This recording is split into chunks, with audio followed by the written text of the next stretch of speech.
आज हम दिल्ली सल्तनत के मंत्री मंडल या मंत्रीगण की स्थिति, उनकी शक्तियाँ, उनके कार्यों का अध्ययन करेंगे। दिल्ली सल्तनत में शासन कार्य में सुल्तान की सहायता करने के लिए अनेक मंत्री होते थे। ऐसे मंत्रियों एवं उनके अधीन सरकारी विभागों की संख्या निश्चित नहीं रहती थी। एक अनुच्छेद में बर्नी ने लिखा है कि बलबन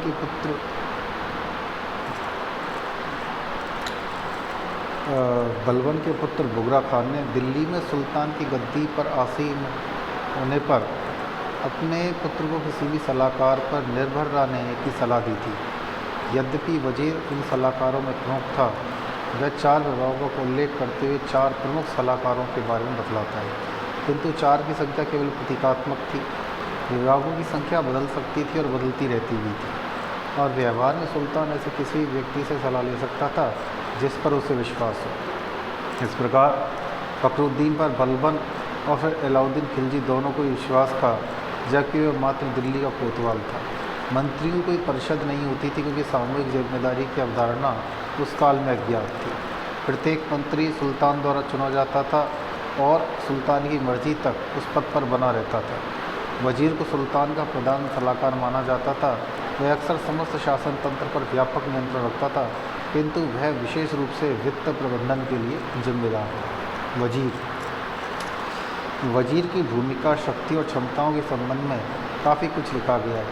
वजीर रह चुके निजामुल मुल्क तूसी, जिसकी पुस्तक सियासतनामा का मुस्लिम राजनीतिक सोच पर काफ़ी गहरा प्रभाव पड़ा, के अनुसार वजीर को अहले कलम यानी योद्धा के बजाय विद्वान होना चाहिए।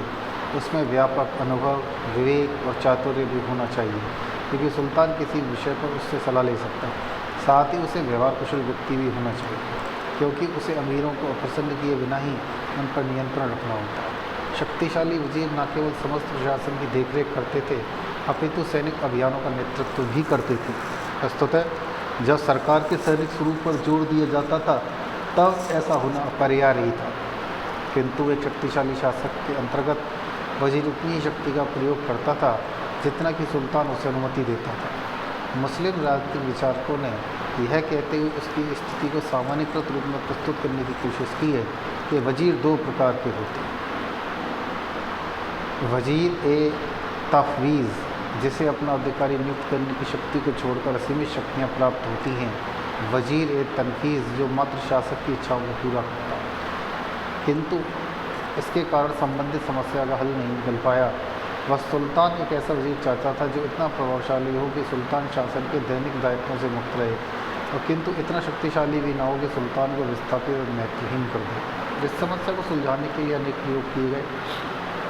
कभी कभी किसी व्यक्ति को वजीर पद पर नियुक्त नहीं किया गया, अथवा उसके कर्तव्य और अधिकारियों को 2 व्यक्तियों के बीच बांट दिया गया, अथवा उसकी प्रतिस्पर्धा के लिए नए पदों का गठन किया गया, अथवा उसे बहुत कम महत्व दिया गया।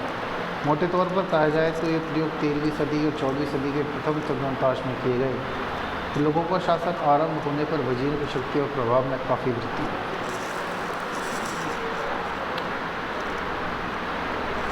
इल्तुतमिश का वजीर फखरुद्दीन इसामी था, जो एक बूढ़ा व्यक्ति था। उसने बगदाद में 30 वर्षों तक उच्च पदों पर कार्य किया था, और उसके बाद ही शीघ्र वजीर के पद पर मोहम्मद जुनैदी को बैठा दिया गया, जिसे निजामुल मुल्क की उपाधि दी गई। मोहम्मद जुनैदी एक शक्तिशाली व्यक्ति था, किंतु रजिया का विरोध करने के कारण उसे अपने पद और जीवन दोनों से ही हाथ धोना पड़ा। रजिया की मृत्यु के बाद कुछ समय के लिए मुहज्जब गजनवी सुल्तान निर्माता के रूप में उभरा, किंतु बलबन के हाथों में शक्ति आने के बाद गजनवी का सितारा गर्दिश में चला गया। सर्वाधिक शक्तिशाली अमीर के रूप में बलबन ने नायब सल्तनत अथवा सुल्तान के प्रतिशासक की उपाधि की मांग की, और ये पद उसे दे दिया गया। अंत बलबन के हाथ में समस्त शक्ति आ गई और वजूद उसके सामने महत्वहीन हो गया। जब नसीरुद्दीन महमूद की मृत्यु हुई तो बलबन सुल्तान बन गया। उसने नायब सल्तनत का पद समाप्त कर दिया। बलबन का शासक इतना अधिक प्रभावशाली और दबंग व्यक्ति था कि उसने किसी भी शक्तिशाली वजीर को उभरने नहीं दिया। यद्यपि बलबन ने ख्वाजा हसन नामक व्यक्ति को वजीर पद पर नियुक्त किया, किंतु वह नाम मात्र का ही वजीर रहा होगा, क्योंकि उसे राजस्व संबंधी विषयों की कोई जानकारी नहीं थी। बलबन ने अहमद अयाज नामक एक अपने प्रिय व्यक्ति को आरिज ममालिक के पद पर नियुक्त कर वजीर की शक्तियों को और भी घटा दिया। आरिज ममालिक सैनिकों को वेतन देने और सेना में कुशलता बनाए रखने के लिए जिम्मेदार था। बलबन ने एक उप वजीर भी नियुक्त किया। अलाउद्दीन खिलजी के शासनकाल के अंत तक वजीर का पद महत्वहीन बना रहा।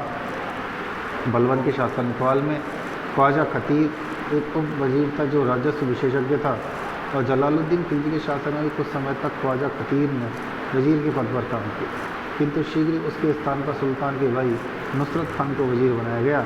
नुसरत खान अपने युग का महान योद्धा था। उसकी मृत्यु के बाद वजीर का पद सुल्तान के प्रिय पात्र अग्नि सिपाहसालार मलिक काफूर को दे दिया गया। उसे वजीर के साथ साथ नायब और सल्तनत भी बना दिया गया। अलाउद्दीन की मृत्यु के बाद नायब के रूप में मलिक काफूर ने सुल्तान निर्माता की भूमिका अदा करने की कोशिश की, किंतु उसका स्थान खुसरो मलिक ने ले लिया, जिसने नायब का पद ग्रहण कर लिया और उसके बाद सुल्तान की गद्दी को भी हथिया लिया। इस प्रकार नायब का कफ काफ़ी बदनाम हो चुका था। सत्ता में आने के बाद तुगलकों ने इस पद का अंत कर दिया। 15वीं सदी में सैयद शासकों ने इस पद को वकील उल सुल्तान का नाम देकर पुनः आरंभ किया। यह पद थोड़े बहुत उत्थान पतन के साथ मुग़लों के शासन के समय तक चलता। तुगलक शासनकाल विजारत की संस्था के लिए चरमोत्कर्ष का काल माना गया। गियासुद्दीन तुगलक के द्वारा किए गए कुछ प्रयोगों के बाद मोहम्मद बिन तुगलक ने अहमद अयाज को खाने जहाँ की उपाधि के साथ वजीर नियुक्त किया। खाने जहाँ एक बूढ़ा व्यक्ति था और उसने गियासुद्दीन तुगलक के शासनकाल में लोक निर्माण विभाग के नायब के रूप में काम किया था। उसमें अदम्य किंतु सक्षम अधिकारी माना गया। सुल्तान उस पर इतना विश्वास करता था कि वह जब कभी किसी अभियान में विद्रोही का पीछा करके बाहर जाता था तो दिल्ली में प्रशासन का दायित्व उसे ही सौंप कर जाता था। मोहम्मद बिन तुगलक के 28 वर्षों के पूरे शासनकाल में वजीर बना रहा। यद्यपि मोहम्मद बिन तुगलक उसकी नीतियों पर उसके वास्तविक प्रभाव के बारे में जानकारी नहीं हो पाई।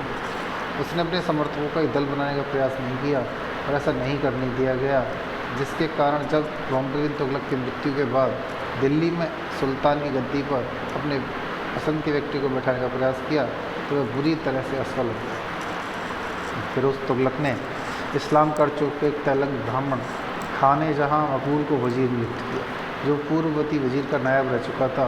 फिरोज जैसा रूढ़िवादी शासक एक धर्मांतरित हिंदू को इतना उच्च पद नियुक्त करे, इससे पता चलता है इस दिल्ली सल्तनत बलबन के समय से कितनी तरक्की कर चुकी थी। वजीर काफ़ी योग्य और सक्षम व्यक्ति था। फिरोज ने बंगाल, उड़ीसा, ठट्टा आदि जैसे सैनिक अभियानों के दौरान सभी सरकारी क्रियाकलापों के उचित प्रबंधन के लिए उस पर भरोसा किया, किंतु यह सोचना गलत होगा कि फिरोज प्रशासन में स्वयं कोई रुचि नहीं लेता था। थाने माँ जकूली सर्वाता।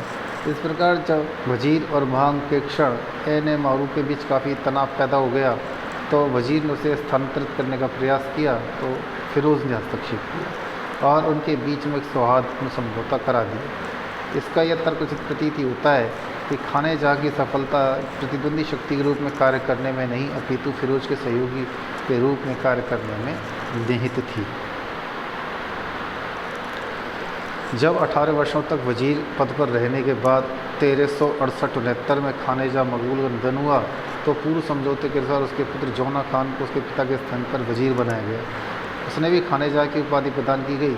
खानेजा द्वितीय यदि योगदान पिता से बढ़कर नहीं था लेकिन उसके बराबर तो था ही, किंतु वह एक सैनिक नेता नहीं था। फिरोज के जीवन काल में ही उत्तराधिकार के संघर्ष के रूप में असफल हो गया। उसे कैद कर लिया कर उसकी हत्या कर दी गई। किंतु आर.पी. त्रिपाठी जैसे आधुनिक इतिहासकार सारों को सही नहीं मानते कि सुल्तान की गद्दी पर अपनी पसंद के व्यक्ति को बैठाना चाहता था। तुगलकों के शासनकाल में वजीरों को न केवल अतिरिक्त प्रतिष्ठा मिली अपितु उनके अतिरिक्त वेतन भी दिए गए। मोहम्मद बिन तुगलक के शासनकाल में जबकि सुल्तान के बड़े सरदार यानी खान को वेतन के रूप में प्रतिवर्ष कई लाख टके मिलते थे, खाने जहाँ का वेतन इराक की वार्षिक आय के बराबर था। फिरोज तुगलक के शासनकाल में खाने जहाँ मकबूल के वेतन के रूप में 13 लाख टके मिलते थे तो उसकी सेना और खर्चों के लिए अलग से रकम दी जाती थी।